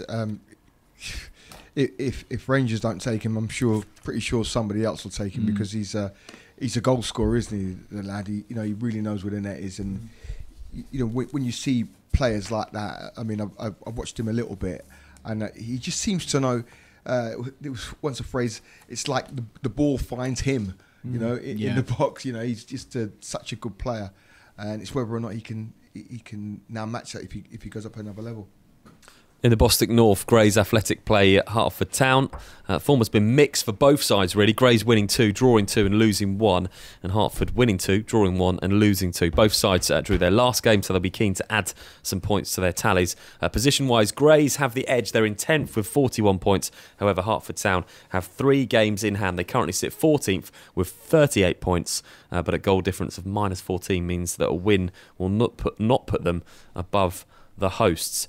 James, good game. Grays, such a big club by tradition in the Bostik North this year after relegation, and it's been a mixed season for them. It has been a mixed season for them, and to be fair, looking at the points that they have at the moment, 41 points, they're only 7 points away from the playoff places in the Bostik North. They have had a pretty rough couple of years, really, a long way away since they were a powerhouse in the Conference National many years ago, even to the point when they had such players such as Dennis Ollie, Jamie Slabber, even Gary Hooper, for example, Stuart Thurgood. That was the real glory days for Grays Athletic. They're in the stage of rebuilding again, despite the relegation last year, and they'll be looking to improve their position and move higher up, and it's very possible with their game on Saturday. In the Bostik South, Lewis take on Wharton Casuals. Top of the table, Lewis host Wharton Casuals this Saturday. The hosts have on 66 points, have won 4 of their last 5 games, and look like they're clear promotion favourites, especially after that win against Cray at the weekend. However, Wharton Casuals are also on good form with 3 wins, a draw, and just 1 loss in their previous 5 games. The side are 4th in the table on 59 points, full of confidence after winning their last 2 games, one of which was an impressive 4-0 win against Ashford United. The Bostik South as close as ever, Frank, and Lewis, that win against Cray, I think the stat was that Cray have only lost 2 games this season, and they've both been against Lewis, so that battle really tight at the top, not over yet, but that must have given them, it's one of those points in the season where you perhaps just realise this really could be our year. Yeah, definitely, and obviously being in the studio with Mark tonight, I think that we'll both be sort of getting quite familiar feelings from that fixture and from that situation between those 2 clubs this season, and closely contested in that top sort of 4 or 5 places at the moment. But I thought Lewis were extremely impressive last season, and I thought they, to a degree, underachieved. I don't mean that disrespectfully. I just thought that they were better than what their overall standings showed to be, and I always thought that this season, with more recruitment and more time for Darren and the staff, that they would kick on and do as well as they're doing. So I'll be surprised if they don't win the division this year. They're my favourites. Mark, it has been it's been a little bit closer between the top 6 this year. As last year, you guys were clear favourites to get automatic promotion. The 2 go up, so for Cray Wanderers losing at the weekend, it's not all over for automatic promotion, but it just gives Lewis that real edge now going into the final stages of the season. There's still a wobble in there, though, when it's that close, I mean, you wouldn't mind me saying, you guys, I wouldn't say hit a wobble, but the last sort of 6-8 games, you sort of saw the, we fell over the line, mate. You're being kind. Yeah, we fell over the line. I mean, look, there's still enough time for the top scorer to get injured, the keeper to get suspended. There's a lot of football to be played yet, and it looked a 2-horse race, but Anthony at Walton is doing a great job with all his youngsters, and it'll be a big game there because they can really start reeling this back in. They're in great form. There's only 1 point in it at the top of the table, although Lewis do have a game in hand now on Cray, and they're 66 points to Cray's 65. So certainly, as you say, Mark, not over yet at the top. The likes of Carshalton, Greenwich and Corinthian Casuals, I'm sure, will all be in with a shout of automatic promotion.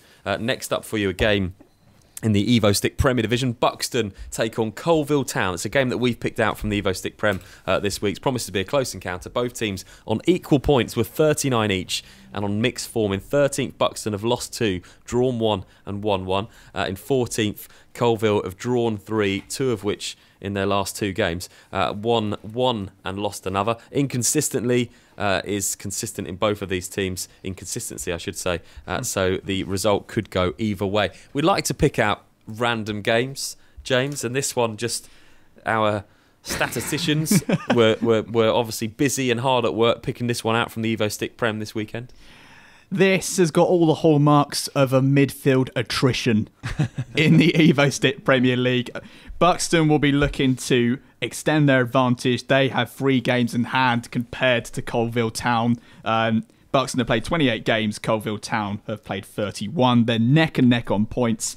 And looking between them and 5th place, again, it's quite tight. There are only 7 points, really, between them and a playoff position. Of course, Buxton lost their last game 3-0 against Farsley Celtic, and Colville Town drew 0-0. And I think it really is a story of inconsistency for both sides. So, to be fair with where they are at the moment in the table, their current form, it's got 0-0 written all over it. Anything to add on Buxton against Colville Town, Pete? Wish I could get a ticket. There are plenty of non-league football fans listening to the show, and it's one of those things when you pick out a fixture like that, I'm sure there'll be people now at the weekend that will be looking out for Buxton against Colville Town, and that's why we mention them on this show. And you will be, Pete, on Saturday. I will be. I'll be looking out for that one. Yeah, me too. Put it in the non-league quiz for next time he's on. Yes. Yes. I'm going to turn up when the quiz is finished. I bet people in Buxton saying the same about Tooting and Dorking. They're going, who? You know. Pete, you won't have to turn up that much later to turn up when the quiz is finished. Okay, into the National League. Wrexham played Tranmere Rovers. A 4th versus 5th battle sees Wrexham take on Tranmere. The host have recently signed Scott Quigley from Blackpool, an attacking addition to the squad. 1 point ahead, and with a game in hand, Wrexham will hope to make the most of the fixture and add to their small lead in the table. Furthermore, the side extended their unbeaten run to 5 games with a 2-0 win against Hartlepool on Saturday. Tranmere have lost 1 in their last 5, but still boast 3 wins and a draw in that run of games. It's a big game in the National League, this one. Wrexham and Tranmere, 2 of the biggest draws in the division, and 2 teams that have spent a few years now in this league, and you will argue, and certainly Tranmere with their capacity, that they're a football league club. Yeah, absolutely. These are 2 teams within the league that shouldn't be nowhere near the Conference National at this point. They're both league clubs. They've both struggled to get out of the league over a certain amount of years, and this is what clubs like Hartlepool and Leyton Orient are finding out now, having been relegated the previous season. Both doing extremely well, and they should rightfully be where they are in the table. This is an exciting one, to be fair, and picking between the 2 sides, I've got a feeling that this will swing towards Tranmere Rovers again. 1 defeat in 5, although Wrexham have had good form. I just feel Tranmere could nick it with this one. So an exciting game towards the top of the table with 2 really good sides that should be exactly where they are in the table. It's one of those games, Mark, that when we pick out different games in non-league football and you read through and you get to Wrexham against Tranmere, everyone in the country will identify with those 2 clubs. Yeah, completely. Slightly linked to an earlier discussion. Tranmere's crowds have gone down significantly since they're in the National League. So I'm not so sure they'll be trying to promote people through their academy anytime soon. But yeah, no, two really big clubs, and no doubt when they've got a big game, all their fans will come out to support them. It was really interesting. We went up to Tranmere last year when they played South Park in the FA Trophy, and they were actually rebuilding all of the hospitality suites in their main stand, and it was such an impressive ground. the biggest attendance in non-league, the biggest capacity in non-league. And when you look at a club like that, Frank, growing up, Tranmere Rovers were always a team that you looked at the likes of Aldridge that played for them, and you thought they were a big club. Yeah, I think it just goes to show and identifies with how competitive and impressive non-league football has become. That National League is chock-a-block with prestigious and well-known and renowned football league clubs that have had great and significant histories, but find themselves just in that tier below League Two at the minute, and it's becoming even more competitive every year, which makes it more difficult to get out of. But two very, very significant teams. Division 5. Yeah. Five, yeah. We don't want to depress any Tranmere Rovers fans, but just think it could be worse. At least your team hasn't changed its club badge today. Oh no. Just on the non-league, actually, the final topic tonight I wanted to talk about was when we get to the National League this season, they've extended the playoffs, so there's almost a quarter-final format as well, which means that the top 7 in the division are involved in chasing for promotion. This is an experiment this year, and one that's really made the league quite exciting. What are our thoughts on this extending the playoffs? So possibly you've got quarterfinals involved as well. How many go up? 2 go up, 1 automatically and 1 through the playoff, but they've extended the playoff. So instead of being second place to 5th, they've added 2 more teams in, and there will be a sort of quarter-final, if you like, with the 2nd and 3rd place clubs automatically being in the semi-final of the playoffs, and then 4th, 5th, 6th and 7th will play to determine the winners of that will go through to the semi-final. So the extra games in the playoffs. Again, it's just more exposure for those teams, really, and it's just sort of extending the playing field across to the extra teams and making it even more possible for other teams to come into it. I don't know, I kind of sometimes feel a little bit old-fashioned with these things, Ben, and I think that when they do extend it as far as they have done, is it fair that a team that finishes 7th in the National League can get promoted into league football? Yeah, it's obviously the debaters for or against this. Agreed. It's pretty difficult for the teams that come 2nd or 3rd in that league that have had a tremendous season. I'd like to know the rationale, but anyway, behind 2 up or 3 up, 3 down. I'd just do 5 up, 5 down. More interesting. Gets rid of teams languishing in divisions for donkey's years. Yeah. And I'd love to sit there with an FA representative and say, well, why does this still exist? Why is it 2? You only live once. True. Can we not see a bit more, something a bit more dynamic in the league structure? And obviously, maybe 5 might be an exaggeration, but where it's restricted to, I know the pyramid dictates at certain points, but there are elements where you think, if it could be more, it should be. Can we get a pen and paper and we'll write to the FA now? We'll get that idea. I think we'll get that to the FA. 5 up, 5 down. I think that's a good idea. And a bonus ball. And a bonus ball. They might look at the bottom of the league table and think, well, who's really improved this season? Yeah. And what did they do with those reverse playoffs? Where I'm sure there was a season that the teams in the promotion slots played the teams in relegation slots to stay in the. It may have been I think it might have been a one-off due to a restructure somewhere, maybe.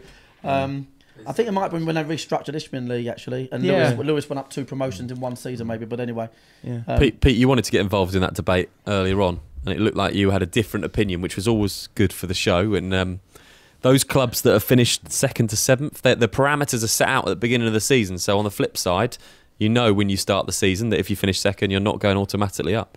I think James hit on a really good point there when he talks about the likes of Wrexham and Tranmere being really, you'd say they're real league sides. But if you also look at the likes of Orient, which they would be saying that we're a league side, those teams are normally in and around that top 5, 6 or 7. Now, the thing about it is you start to think to yourself, well, could those teams compete in the league? Well, they did compete in the league. They've got relegated. They're trying to get back up. It's much harder now with only 2 slots. I think Mark's hitting a kind of idea. I think, I personally, this is only my own personal opinion, obviously, is that I think there should be a 3 up, 3 down. And I think that actually it starts to get teams who are in the league to start to think about how they're running their clubs. Is that a 3 up, 3 down automatically? The playoff automatic, system? Yeah. So you'd wipe out the playoff system? No, the thing about it is I think the playoff system is really, really good. It's great for fans. It really is good for fans. And that third spot could be a playoff spot. Is it not good for clubs and players and income and things like that as well? We say it's just good for fans. Is it not good for players and managers? Yeah, it could be. But if you think about it, you've come to the end of a long season. It's been a really, really long slog. And sometimes players want to just sort of like say, you know what, I'm all footballed out. And as much as you love the game, I mean, I'm a bit of a fanatic about football, but even myself, back in the dinosaur ages, I used to get to the end of the season thinking, God, I just want the season to end. You know what I mean? All the injuries and knocks. But the thing about playoffs is it does generate interest. Now that the National League has got TV coverage, that actually hopefully will get more people involved and more people watch it on the TV. It's exciting. People hear playoffs. Oh, I think I'll watch that. And I think that's really important. I think the non-league needs much more coverage. So you're telling me that if you're Dover Athletic in 7th position and you're in the playoff final, that the players at the end of the season are thinking, you know what, we could get in the Football League, but I can't be bothered with this. I've had a long, hard season. That's not what I said. No. But I'm saying to you is that when you're going down to 7th place, because that's kind of quite low, isn't it? If you think about it, you could possibly. I think if you're Dover Athletic, and no disrespect to Dover, but are they really ready to go into the Football League? Have they got the infrastructure around them to go into the Football League? Many probably would say yes. They've got a good management team down there, and they are a strong side. And what the possibility is, I think a lot of conference teams could survive in the Football League, because you see every year, don't you? Comfortably. They go up and they got have another promotion the year after. It's not unusual to see that happening. Do we know how that works if Sutton finish in those playoff places? Because they can't get promoted, can they? Due to the pitch. I think I've heard, and again, official BOTN, if you want to correct us, that they would have to look at a ground share. Possibly Crystal Palace would be an obvious one, because they're not going to take up the 3G service, and we're not going to get into 3G debate today, by the way, because we've done this. I think my final point on it would be, I think that the playoff system is a bit selfish in the respect of it seems to benefit everybody involved in the sort of football spectatorship as opposed to the clubs themselves. And pretty sure Mark wanted to jump in on the debate in terms of when we finished the league last season, and it is a long season, and when you finish second, you've then got to go into what is essentially a potluck between yourselves and the teams that you might have finished 20 odd points better than, but you could have lost it on penalties. Yeah, I mean, having finished joint champions last year, it was. No, we should have got beaten in both our playoff games, especially the final by a country mile. So, I mean, in reality, we only got through. We only got promoted due to our goalkeeper. That's the bottom line. I say it how it is. So, on that basis, having amassed such an amount of points. But I think there are winners and losers in the playoffs. There really are. It tends to be the team with the momentum going into it. Agreed. The ones that creep in that tend to be like, wow, we got beaten by the year before in our first season in Ryman South.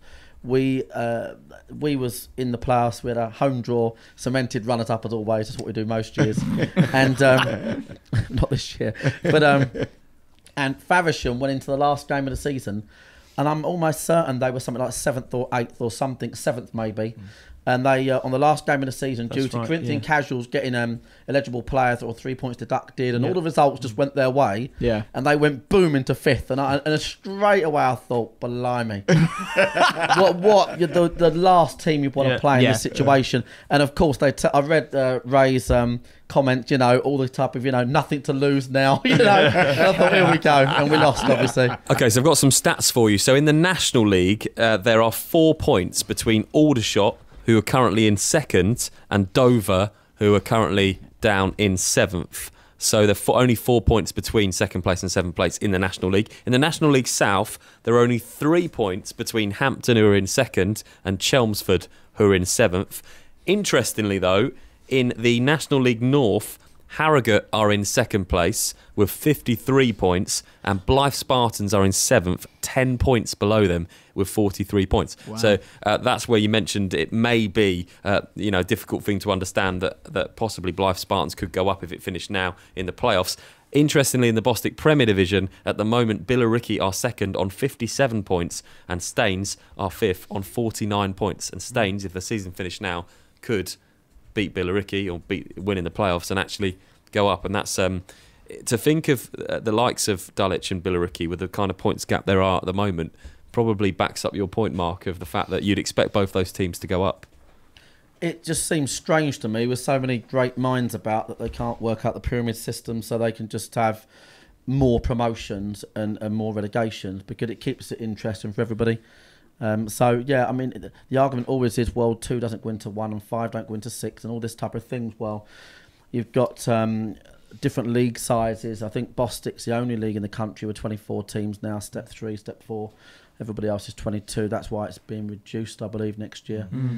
So you'd like to think at some point it would enable more promotions. And certainly, finally, just on the Conference National to the Football League, well, the teams you see in the Conference National, the status of those sides tells you, obviously, that should be recognised more now as a more prestigious league, and that should be a more up, more down, simple. There's no pyramid there. It's a fifth division, so to speak. Yeah. James, going back to the National League North, Harrogate Town, 53 points, and they are some way behind Salford City in first place, but they're in second. Blythe Spartans, 43 points in seventh position. They are 10 games below Harrogate, and I need to mention, just for those Blythe fans that are listening, that they have got a game in hand, but it's an awful long way. How do you see that situation? But let's bear in mind, though, at the beginning of the season, both Harrogate Town and Blythe Spartans knew the rules that second place does not go up automatically.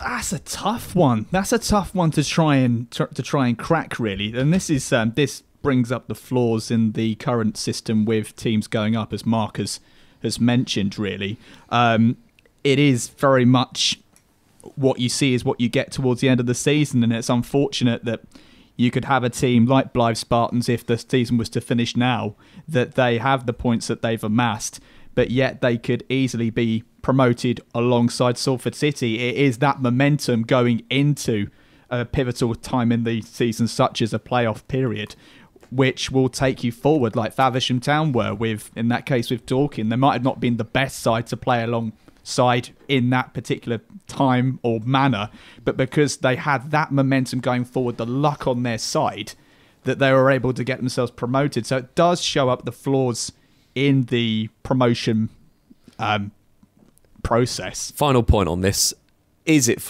are there flaws in this, or is it fair when you go into the competition, you know that there's only one automatic promotion spot, and second to sixth are in a playoff system? So at the end of the season, if you finish second, you cannot complain if you're beaten by sixth place in the semi-final of the playoffs. Well, no, the answer is right there, Ben, isn't it? You know the rules of the game. You enter the competition understanding those rules, and it plays out the way it plays out at the end of the season. I just think that naturally you'll always feel aggrieved if you are the club that has respectfully finished in the highest possible playoff place, and then you are competing against a team that may have competed or may have finished significantly poorer than you did on league standings. I'll put it another way, Frank. If next season someone would say that you would finish second position, go into the playoffs, would you take it now? Yeah. Of course I would. I just think that selfish. Yeah, well, no, but I think with all these sort of things, you've got teams that sometimes finish in those top two positions. If there's massive points gaps, and you know you're going to finish second, the team just gets their head around it, I think. And then if they're going to play the team who are in seventh and they've already beaten them twice, they're thinking, we'll do them again. I'll tell you what would be interesting if they were to possibly think about sort of inputting a bonus point system where if you are the team that finished in second place but you were second place by 10 or more points or a significant gap, then you were awarded with a bonus point that then meant that you were automatically promoted. I don't know how they'd be able to do that, but it seems to me just to be remarkable how you can finish sometimes 20 odd points better than a team. I think we were 25. 25, I think. Yeah. We were 26 points clear then, obviously. and actually, just to mention, those playoffs that you played in last year were very close as well. Yeah. we was there. We didn't play. Yeah, they were close. Yeah. We attended them. We've come up with goalie did. We've come up with lots of suggestions for different rules. Keeping them going tonight on social media. Official BOTN. If you've got any suggestions of perhaps how they could reshape the playoffs, and maybe we'll pen a letter into the FA for next week and see what they say. Right, that's just about it from us tonight. A big thank you to Frank, Mark, Peter and James. The Bostik League show at the weekend comes from Harrow Borough as they take on Margate. Full live commentary through backofthenet.south.co.uk. And of course, the Bostik League show will be up on Sunday from 10 o'clock with that featured game and goals from around the Bostik Premier Division. You can watch this show if you've missed any of it again on our YouTube channel. Just search Back of the Net. And of course, our podcast will be up. The best of tonight's show, if there is such a thing, will be up on the iTunes store tomorrow. And again, just search Back of the Net on the iTunes store and click subscribe. We'll be back with another show next week, same time of 7 o'clock. We'll see you then. Back of the Net, powered by Promote UK. We're really good at what we do. Head to backofthenet.south.co.uk tomorrow morning for video highlights and full match reaction of today's games. Back of the Net, where it matters.